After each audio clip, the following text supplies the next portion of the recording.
Hey loves! Ohio! My God! Ilang beses na ba naming pinagplanuhan yung lakad na to? Look! I'm with my beautiful kambal! Grabe! Sobrang excited naming dalawa dahil medyo malayo yung pupuntahan namin. And yet talagang alam naming masusulit namin yung araw na to dahil grabe. Ilang araw bang nag-uulan dito sa Tokyo pero this time pinagbigyan yung lakad namin. Napakainit nga lang talaga ng panahon. Tignan nyo, ang tagal naman maihaw ng iniihaw ko na to. Grabe. Tignan nyo, loves. Hanggang sa din siya talagang nagpapaypay kami pero mas okay na yan kaysa naman sa uulan. So, for today's vlog, pupunta tayo ngayon sa Kawagoe. Alam nyo ba, kagaya ng sinabi ko kanina, maraming beses na naming pinagplanuhan na to pero dahil nga sa busy schedules namin, tas magkahiwalay pa kami, ngayon lang siya matutuloy. So, ayan, nandito na nga tayo ngayon sa Eki and from Eki Station ng Kawagoe, pumunta sa bus stop number 7. Then, ang sasakyan ay bus number 6 for Ageo Station via Kawagoe, Hikawa Shrine. Alam nyo ba, dito pa lang sa bus stop, napakarami ng turista. Charan! We're finally here! Pero bago yan, may iwan muna ako sa inyong kasabihan. The temple is a source of spiritual strength and inspiration by Anonymous. Loves, alam nyo ba, simula nung napunta ako dito sa Japan, sobrang in love ako sa mga temple nila. By the way, kahit naman sa Pilipinas, sa Baguio, there's a temple there na talagang ini-enjoy ko pag nagpupunta ako dito. Grabe loves, ilang temple na ba yung napuntahan ko and yet hindi ako nagsasawa kami actually ni Kambal na gawin yung ganyang aktibidades nila. Pakaganda naman talaga ng babaeng yan. Medyo malayo nga lang yung lugar na to and yet I can say na accessible pa rin siya from Tokyo. The traditional Japanese town located at Hikawa Shrine, Kawagoe, which is known as a power spot where the wishes of love come true. The amazing, eye-catcher, and wonderful wind chimes and loves. This is 45 minutes away from Tokyo sa Shinjuku Station. Bubungad sa inyo agad yung mga bilihan ng souvenir at mga things for activities na magagawa inside the temple. Tignan nyo naman kung gaano kaganda, grabe.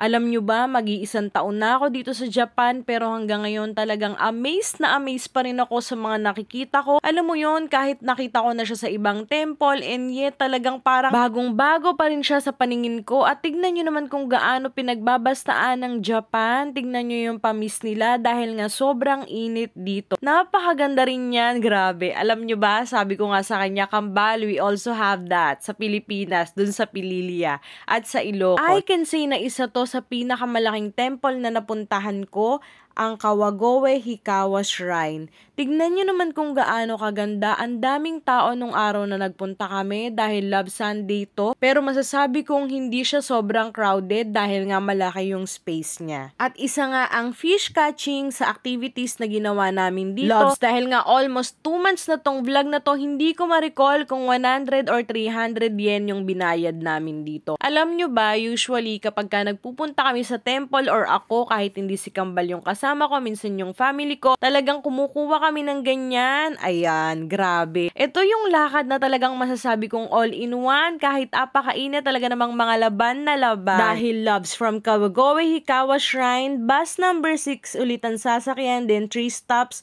nasa Otemachi na, din konting lakad na lang, Starbucks na as usual.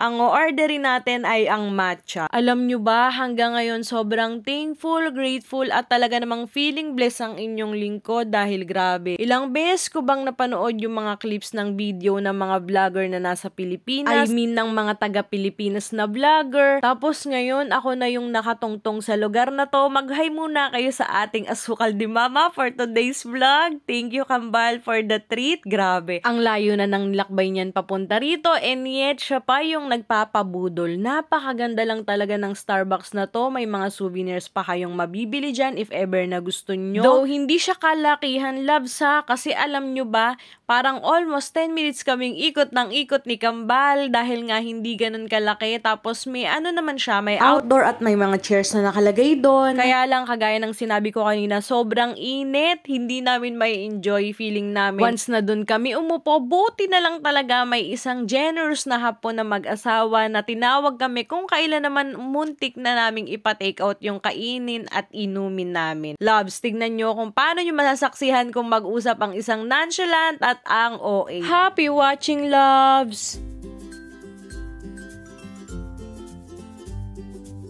By the way, loves, dahil nga sabi ko sa inyo sobrang all-in ng lakad na to, tignan nyo kung gaano kaganda yung village na to or yung street na to. Near here is the old-fashioned streetscape still remains in the area called Small Edo. May Gin Rinkisha din kaming nakita dito at matik na dahil nasa temple tayo malapit, you can rent a kimono here and eat a light meal yakitori. Tapos matik na dahil nasa Japan tayo, kapag ka nauho kayo, bukod sa may mga nagtitinda ng mga drinks like lemon, syempre may vending machine na mabibila ng drinks dito. Oh, grabe, hapon na, ang aga-aga nating umalis, fresh ka pa ba? Tignan nyo naman, hanggang ngayon talagang hindi kami nagsasawa. Ang sarap-sarap sa ice, talagang masasabi kong worth it yung pagpunta namin dito. Alam nyo yun, loves, habang naglalakad kami ng kambal ko, para bang Pilipinas vibes lang yung ginagawa namin. Alam nyo yun kasi usually before no nag-aaral kami ng Nihongo, madalas kami sa Ugbo ni Kambal. Pero Ugbo kasi alam mo yun, yung maglalakad ka, kakain ka, hindi kasi normal dito sa Japan yon. And yet dahil nandito tayo sa place na to, okay lang sa kanila yan. O tignan nyo naman kung gaano ka-supportive ang aking kakambal. It's Orangey Day! Thank you for watching, loves. Keep safe. God bless. Love you. Bye-bye! Enjoy, loves!